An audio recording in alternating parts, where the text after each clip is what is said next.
आज बहुत दिनों के बाद मैं 2 टियर केक 2 केजीज़ में बनाने जा रही हूँ। वैसे मुझे लगता है कि अगर आप 3 केजीज़ या उससे ज़्यादा बड़ा साइज़ में बनाएंगे टियर केक्स तो वो देखने में और अच्छा लगता है। लेकिन खैर यहाँ पे क्लाइंट ने एक स्पेशल रिक्वेस्ट रखी थी और मैंने ही सजेस्ट किया फिर कि आप 2 टियर केक बनवा लो। तो वो तो मैं आगे चल के आप लोग को बताऊंगी कि किस तरह से हम सिंगल टियर से 2 टियर में मूव कर गए। लेकिन पहले मैं आप लोग को केक के डिटेल्स दे देती हूँ। 2 केजीज़ के लिए मैं हमेशा नीचे वाला टियर बनाती हूँ 1.5 केजीज़ में एंड ऊपर वाला टियर हाफ केजी में। और टिन साइज़ मैं लेती हूँ नीचे वाले का 7 इंच एंड ऊपर वाले का 5 इंच, ताकि हमारे केक में ना थोड़ी बहुत हाइट आ जाए, क्योंकि टियर केक्स में अगर थोड़ा सा हाइट नहीं आता है ना तो देखने में अच्छा नहीं लगता है। तो सबसे पहले यहाँ पे मैं ऊपर वाला जो टियर है हाफ केजी का उसे मैं बना रही हूँ। तो यहाँ पे 5 इंच के टिन में मैंने स्पॉन्ज को बेक कर लिया था एंड उसे मैंने 4 लेयर्स में कट किया था और ये बनने वाला था पाइनएप्पल फ्लेवर में। तो मैंने स्पॉन्ज को सोक किया विद पाइनएप्पल क्रश एंड पानी। बेसिकली पानी में मैंने थोड़ा सा पाइनएप्पल क्रश मिक्स कर लिया था, उसी से मैंने स्पॉन्ज को सोक किया। फिर मैंने क्रीम की एक लेयर लगाई एंड उसके ऊपर मैंने डाल दिया थोड़ी सी पाइनएप्पल फिलिंग, उसको अच्छे से स्प्रेड कर लिया। एंड उसके बाद मैंने जस्ट थोड़े बहुत just drops of whipped cream मैंने ऊपर डाला, ताकि हम इसके ऊपर जब दूसरी स्पॉन्ज की लेयर रखेंगे तो हमारा स्पॉन्ज जो है वो अच्छे से इस बेस से स्टिक हो जाना चाहिए। एंड कट करते वक्त या ट्रांसपोर्टेशन के दौरान आपके लेयर्स जो है वो अलग अलग नहीं होंगे। तो इसी तरह से एक एक करके मैंने सारे लेयर्स को बिल्ड करके इस टियर को मैंने अच्छे से क्रम कोट कर दिया एंड उसके बाद मैंने इसको फ्रिज में रख दिया सेट होने के लिए। एंड जब भी मुझे इस तरह का केक बनाना होता है जिसमें एक टियर चॉकलेट है एंड दूसरा व्हिप्ड क्रीम है, जो व्हिप्ड क्रीम वाला मेरा टियर होता है उसे मैं हमेशा पहले बनाती हूँ, क्योंकि व्हिप्ड क्रीम को सेट होने में ज़्यादा टाइम लगता है। अब नेक्स्ट यहाँ पे जो बेस टियर है जो कि मेरा चॉकलेट टियर है, उसके लिए मैंने लिया है 10 इंचेस का बोर्ड के ऊपर मैंने अच्छे से गनाश स्प्रेड कर लिया है ताकि हमारा केक बोर्ड से स्टिक हो जाए एंड बिल्कुल भी हिले नहीं। और यहाँ पे मैंने 7 इंच के हाइटन टिन में स्पॉन्ज को बेक किया था और उसे मैंने 4 लेयर्स में कट कर लिया था। सो यहाँ पे स्पॉन्ज को मैंने सोक किया है कॉफ़ी सिरप के साथ, आप चाहो तो चॉकलेट सिरप के साथ भी सोकिंग कर सकते हो। एंड अच्छे से सोक करने के बाद मैंने यहाँ पे 2:1 रेशियो गनाश बनाया था, जिसको मैंने प्रॉपर्ली स्प्रेड कर दिया स्पॉन्ज के लेयर के ऊपर।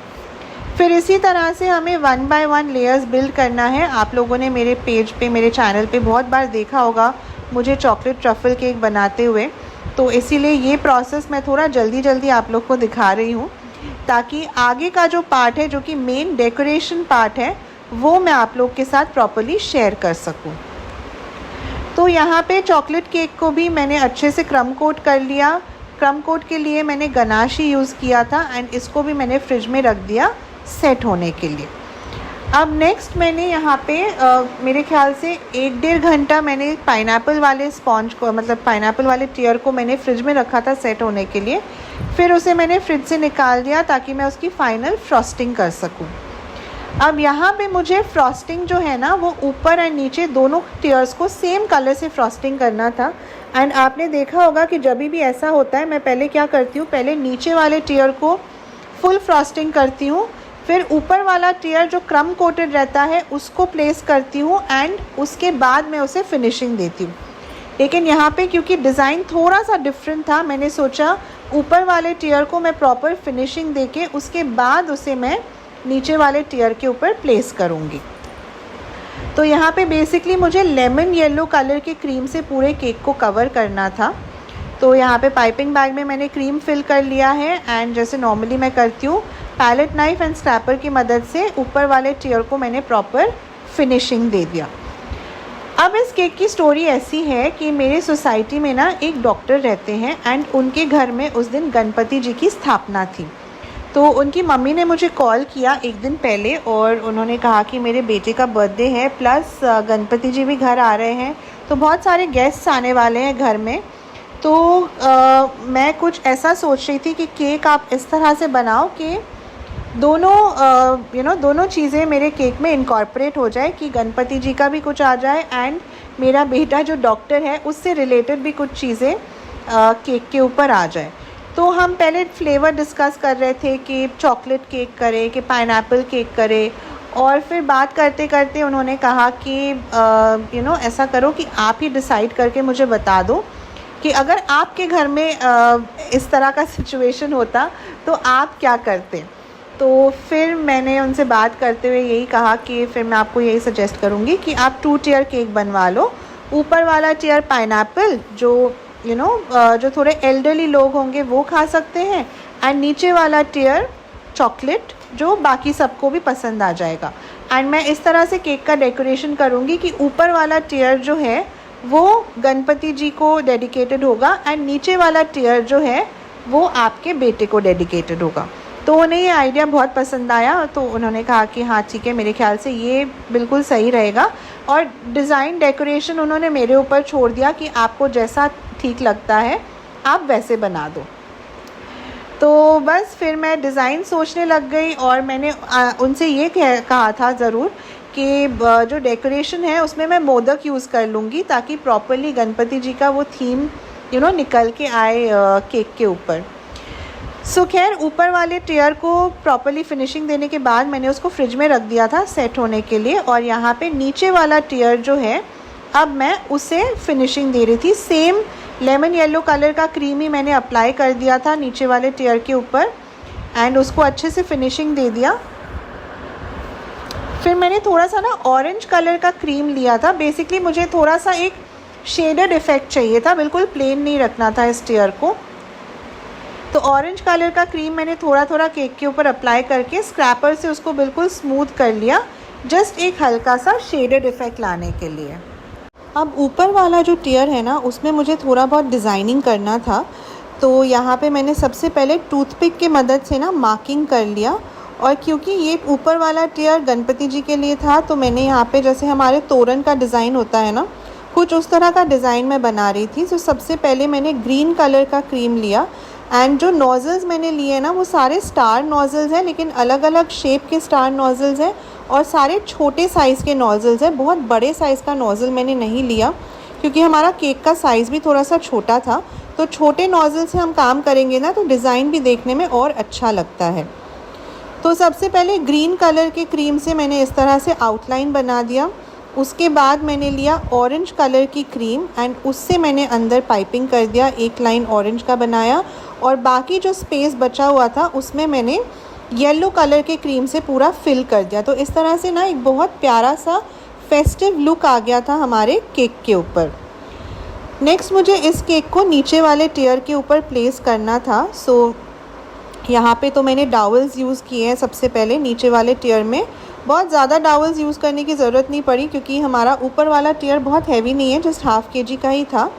सो यहाँ पे डावल्स मैंने इंसर्ट कर दिया, एंड उसके बाद ऊपर वाला जो टियर है उसको सबसे पहले पैलेट नाइफ़ की मदद से ना मैंने बेस से लूज़ किया क्योंकि केक हमारा ऑब्वियसली बोर्ड से स्टिक हो जाता है। सेंटर में मैंने एक डावल इंसर्ट किया, और फिर जैसे ही हमारा केक बेस से लूज़ हुआ उसको पैलेट नाइफ़ की मदद से उठा के मैंने ऊपर वाले टियर के ऊपर प्लेस कर दिया, और जो सेंटर डावल था उसको साइज़ में कट करके उसको भी मैंने ऊपर वाले टियर के अंदर इंसर्ट कर दिया। तो ये सेंटर डावल जो था ना ये बेसिकली ऊपर से नीचे तक पूरा जा रहा था। सो ये दोनों केक्स को प्रॉपरली सपोर्ट कर रहा था। सो यहाँ पे ऊपर जो थोड़ा सा गैप आ गया था डावल की वजह से, वहाँ पे भी मैंने क्रीम डाल के उसको प्रॉपरली फिनिशिंग दे दिया। फिर मैंने सोचा कि इसको थोड़ा सा और डेकोरेट करती हूँ, तो ग्रीन कलर के क्रीम से ही मैंने छोटे छोटे डॉट्स लगाए, और फिर उसको पाइपिंग बैग में एक वी कट करके नीचे मैंने एक लीफ जैसा बॉर्डर बना दिया। तो यहाँ पे केक हमारा ऑलमोस्ट कंप्लीट हो गया था। सो गणपति वाला पार्ट हमारा रेडी था। बस इसके बाद मैंने ऊपर ऑरेंज कलर का क्रीम लिया थोड़ा सा, एंड स्टार नोज़ल से स्वर्ल्स बनाए, और alternately swirl pattern and modak इस तरह से मैंने प्लेस किया ऊपर की तरफ। और ये मोदक जो है ये मैंने घर पे ही बनाए थे क्योंकि शाम को मुझे भी पूजा करना था, प्रसाद के लिए मुझे चाहिए थे मोदक। सो मैंने घर पे ही मोदक बनाए हैं। तो ये करने के बाद मैंने केक को रख दिया फ्रिज में, और जस्ट नीचे वाला जो टियर है ना उसमें मुझे कुछ शुगर शीट डेकोरेशंस लगाने थे। अब हुआ यूँ कि उस दिन और भी 2 केक्स के ऑर्डर्स थे, प्लस शाम को मुझे पूजा करनी थी तो मुझे भी भोग प्रिपेयर करना था, और आंटी ने कहा था कि मुझे रात को 9 बजे केक चाहिए, लेकिन फिर ना 8 बजे ही उनका कॉल आ गया कि सारे गेस्ट्स आ गए तो आप केक लेके आ जाओ अभी। तो मैं तो मतलब बहुत ज़्यादा हैरान परेशान हो गई थी, क्योंकि मैंने ये सोचा था कि अराउंड 8:30 मैं शुगर शीट डेकोरेशंस प्लेस करूँगी केक के ऊपर एंड फिर लेके जाऊँगी केक। बट जैसे ही उनका कॉल आया मुझे लगा कि अब मेरे पास जस्ट 10 मिनट है प्रॉबेबली, तो इसीलिए वो पार्ट मैं रिकॉर्ड नहीं कर पाई। तो यहाँ पे मैंने क्या किया था, शुगर शीट के ऊपर ना जैसे डॉक्टर से रिलेटेड जितने भी चीज़ें होती हैं, एम्बुलेंस, स्टेथोस्कोप, सिरिंज, ये सारे चीज़ें मैंने शुगर शीट के ऊपर प्रिंट आउट ले लिया था। फिर उनको कट आउट करके वाइट चॉकलेट लगा के उनको पेस्ट कर दिया था मैंने बॉटम वाले टियर के ऊपर। तो ऊपर वाला टियर हमारा गणपति जी के लिए हो गया एंड नीचे वाला टियर डॉक्टर रिलेटेड हो गया। तो ये केक का फाइनल लुक था और इतना हड़बड़ी में मैंने केक को फिनिश किया। मुझे तो लग रहा था कि शायद मैं केक का वीडियो भी नहीं ले पाऊँगी प्रॉपरली, बट थैंकफुली गॉड ने हेल्प किया एंड एवरीथिंग वेंट फाइन।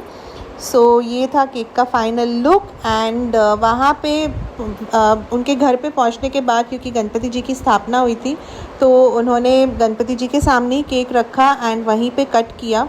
तो वो फ़ोटो भी मैं आप लोग के साथ शेयर कर रही हूँ। आप लोग प्लीज़ बताइएगा आज का केक आप लोग को कैसा लगा। Thank you so much for watching the video.